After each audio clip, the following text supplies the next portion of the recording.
Xo'p, keyingi ko'rinishdagi misollar 34 dan 37 gacha bo'lgan misollar. Ko'p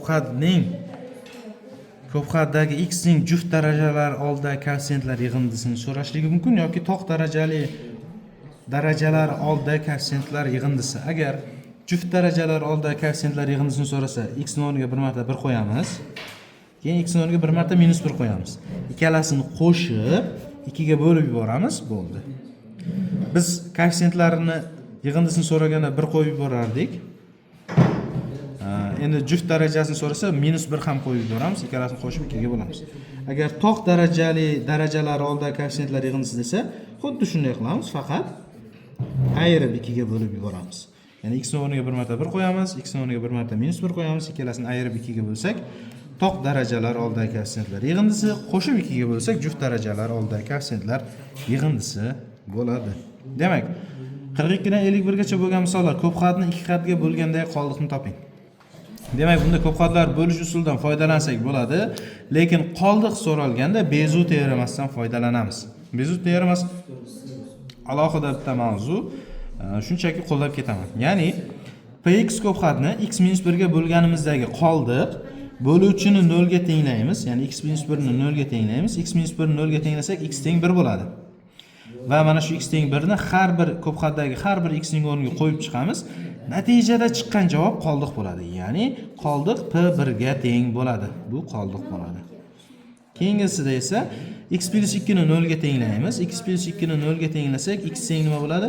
-2 va x ning o'rniga -2 qo'yib chiqsak qoldiq chiqqan natija bo'ladi. Men qo'ymadim, o'zlaring qo'yib ko'rasizlar. -2 ning 4-inchisi, -2 ning kubi va hokazo ko'rinishdagi misollar bo'ladi. Keyingilar ham xuddi shunday. Xo'p, ko'rinyapti misollar. Px bu yerda ham qoldiq so'ralyapti. Demak, 3x - 2 ga bo'lganimizda qoldiq, 3x - 2 ni 0 ga tenglab, x ning o'rniga o'sha ifodani qo'yib chiqamiz. Mana bu yerda 52 dan 61 gacha bo'lgan misollarda esa sal boshqacharoq. Misol uchun 52, 53. Mana bu ko'p xatni x - 2 ga bo'lganda qoldiqsiz bo'linadi deyapti. Shartida a ni qanday qiymatlarda px ko'p xat berilgan 2 xatga qoldiqsiz bo'linadi. Qoldiqsiz bo'linadi desa, qoldig'i 0 ga teng bo'ladi. Ya'ni bu ko'p xatni x - 2 ga bo'lganimizda qoldiq 0 ga teng bo'ladi. X - 2 ni 0 ga tenglaydigan bo'lsak, x teng 2 bo'ladi. X teng 2 ni x ning o'rniga qo'yib yuborsak, javob 0 chiqishi kerak. Sababi qoldiq chiqishi kerak edi. Demak, 4 ko'paytirilgan 2 + 8 teng 0. Qoldiq 0 bo'lganligi uchun 0 ga tengladik. Demak, 4 ta a + 4 kira 2 8, 8 ga 8 16 teng 0. 4a teng -16, a teng -4. Demak, a -4 bo'lgandagina mana bu ko'p xat bunga qoldiqsiz bo'linadi. Keyingilari ham xuddi shunday ishlanadi misollari. Hop, bu yerda Bezu teoremasi va hokazo. Endi 62 dan keyingi misolni. Bu avvalgi misollarga bog'liq joyi juda ham ko'p. Misol uchun 62-misol. Aning qanday qiymatida mana bu ko'p xatning ozod hadi 4 ga teng bo'ladi. Biz ozod hadini qanday topardik? X ning o'rniga 0 qo'yib yuborardik. X ning o'rniga 0 qo'ysak, javob 4 chiqar ekan. X ning o'rniga 0 qo'yamiz. 0 qo'ysak, 0 - 2 ning qavs kubi plus 0 minus 3 karra 0 plus a teng 4 ga. Qoldiq 4 chiqadi. Demak, qoldiqqa tenglab qo'yamiz. Bu yerda 0 dan 2 narsak -2, -2 ning kubi -8, bu yog'i 0 plus a teng 4 ga. -8 u tomonga plus bo'lib o'tadigan bo'lsa, a teng 12 bo'ladi. Demak, a 12 bo'lsa, mana bu ko'p xatning ozod hadi 4 ga teng bo'ladi. Keyingisi ham xuddi shunday, undan keyingisi ham shunday. Bu yerda 65-misol. Ko'p xatning koeffitsiyentlar yig'indisi 10 ga teng. Koeffitsiyentlar yig'indisi qanday topilar edi? Koeffitsiyentlar yig'indisi x ning o'rniga 1 qo'yib yuborilar edi. X ning o'rniga 1 qo'yib yuborsak, natija 10 ga teng bo'lishi kerak. X ning o'rniga 1 qo'ysak, birdan bir narsak 0, 3 karra 1 3, minus 1 qo'ysak a plus 2 teng 10. Mana shu yerdan a ni topib qo'yamiz. Bo'ldi. Adashmasam -5 chiqadi. Keyingi misollar ham xuddi shunday. Agar bu yerda bizga aytishi mumkin, aning qanday qiymatlarda barcha koeffitsiyentlar yig'indisi 0 ga teng. Barcha koeffitsiyentlar yig'indisi 0 ga teng deyapti. Barcha koeffitsiyentlar yig'indisini topishimiz uchun biz a ning x ning o'rniga nima qilishimiz kerak? 1 qo'yishimiz kerak. X ning o'rniga 1 qo'yib yuboramiz. Shunda 1 minus a ning 215-si qo'shilgan 1 minus 2 teng 0. Koeffitsiyentlar yig'indisi 0 ga teng deyilganligi uchun. Endi a ni topamiz. 1 dan 2 narsak -1, -1 u yoqqa o'tadi. 1 minus a'ning 215-si teng 1 bo'ladi. 1 ni 1 ning 215-si desak ham bo'ladi. 215 tashlab yuboramiz. 1 minus a teng 1 ga, a teng 0 ga. A 0 bo'lsa, buning koeffitsiyentlar yig'indisi ham 0 ga teng bo'ladi. Keyingi misollar ham xuddi shunday. Endi bu yerda 74-misolga e'tibor berishimiz kerak. Sababi bu yerda juft darajalar oldidagi koeffitsiyentlar yig'indisi 14 ga teng, tog' darajalar oldidagi koeffitsiyentlar yig'indisi -6 ga teng deyapti. Juft darajani topishimiz uchun x ning o'rniga bir marta 1 qo'yib yuboramiz. 1 qo'yib yuborsak nima bo'ladi? 1 dan 1 ni ayiramiz. 0. 1 qo'ysak a plus b plus 5 taqsim 2 teng yo'q. Endi 1 qo'ydik. Endi minus 1 qo'yishimiz kerak. Qo'shilgan -1 qo'ysak -2 ning 4-si, -2 ning 4-si musbat bo'lib ketadi. 16 plus 4 ta a minus 2 ta b plus 5 taqsim 2 teng necha? 14. To'g'rimi? Endi tog' darajalari esa ayiramiz. Xuddi shuni. A plus b plus 5 taqsim 2 ayrilgan. 16 plus 4a minus 2b plus necha edi? 5 taqsim 2 teng minus 6. Ikkalasini sistema qilib ishlashimiz kerak. Ishlayapmizku, to'g'rimi? Ayirib olsak bular ketadi. Bu qoladi. Bu yerda a va b ga bog'liq ifoda qoladi yoki avval makhraj berib, soddalashtirib keyin ishlasak ham bo'ladi. Buni o'zlaringiz ishlab qo'yasizlar. 76 dan keyingi misollar 76, 77, 76-misolni ko'ramiz, keyin u yo'qni ko'ramiz. 76-misolda px teng x kvadrat plus 3x plus 2 ga teng bo'lsa, px plus 1 ni topishimiz kerak. Px plus 1 ni topishligimiz uchun x ni o'rnida x plus 1 turibdi. Biz ham har bir x ning o'rniga x plus 1 ni olib borib qo'yamiz. Ya'ni px plus 1 teng x plus 1 ning qavs kvadrati 3 ko'paytirilgan x plus 1 plus 2. Qavslarni ochib chiqamiz. O'xshash jihatlar qo'shib qo'yamiz, bo'ldi. Px plus 1 ifoda hosil bo'ladi. Keyingi misolimiz ham xuddi shunday. Px ning o'rniga 2x minus 1 qo'yib yuborishimiz kerak. Keyingisida 78-misolda px minus 3 3x plus 4 ga teng bo'lsa, px ni o'zini topishligimiz kerak. Biz nima qilamiz buni topish uchun? Bu yerda ikki xil usul bor. Universal usul tushuntirib qo'yaman men. Agar bu chiziqli bo'lsa, demak pximiz chiziqli funksiya bo'ladi. Kx plus b bo'ladi. Px kx plus b ga teng. Endi bu esa px emas, bu px minus 3. Shuning uchun biz ham px minus 3 ni mana bu kx plus b ga bog'lab topamiz. Ya'ni x ning o'rniga x minus 3 ni qo'yamiz. Shunda px minus 3 teng, bu yerdagi x ning o'rniga ham x minus 3 qo'yamiz. K ko'paytirilgan x minus 3 qo'shilgan b.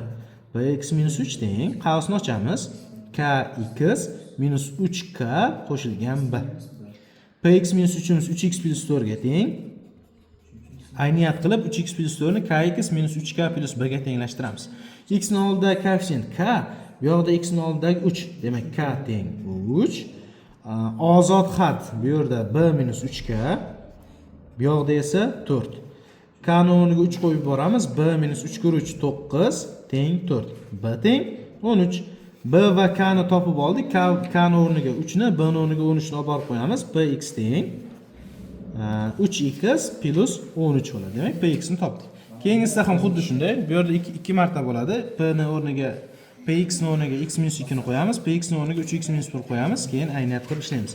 80-misolda esa 80-misolda bu tomon kvadrat nima? Kvadrat funksiya, ya'ni ikkinchi darajali funksiya qatnashgan. Demak px ni biz kx plus b demaymiz-da, ax kvadrat plus bx plus c deb olamiz. Bunday bo'lgandan keyin px shunga teng bo'lsa, px minus 1 nimaga tengligini topishimiz kerak.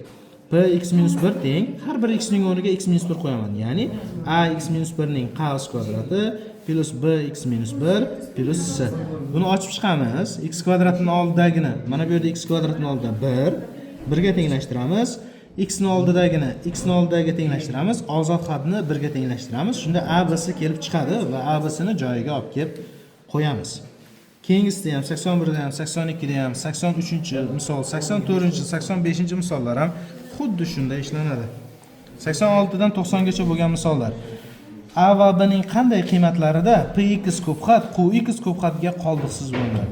Demak, px ko'p xat qx ko'p xatga qoldiqsiz bo'linishligi uchun Bezu teoremasida deb ishlagan misolimizga o'xshab, px ni qx ga bo'lganimizdagi qoldiq topilishi uchun qx ni 0 ga tenglaymiz.